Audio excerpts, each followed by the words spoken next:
It probably explains a lot of other things around why it's so important for kids to engage and how they learn, and what they're ultimately doing isn't just fumbling around. It's actually learning and making connections as they go along that experience.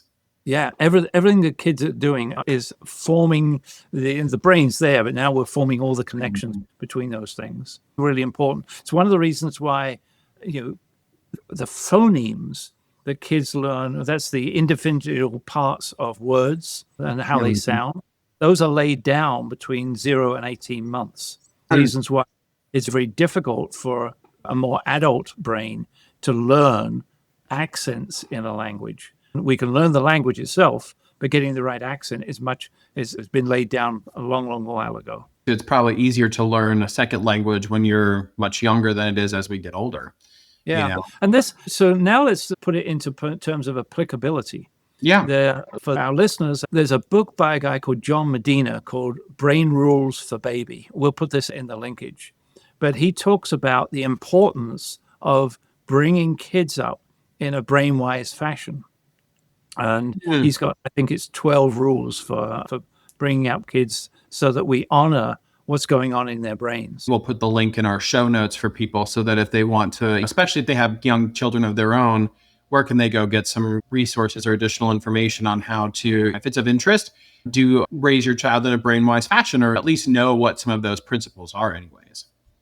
He wants to go into the brain in more detail than we are. The guy to research there is a guy called Robert Sapolsky. I think he's still at Stanford University.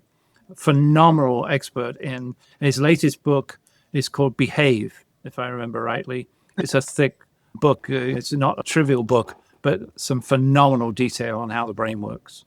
He wrote the book called Why Zebras Don't Get Ulcers.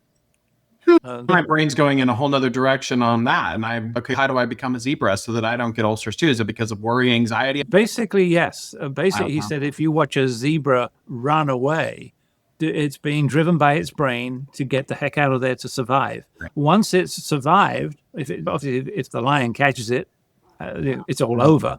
But once it's survived, it doesn't then worry about what goes on. It's over and done with.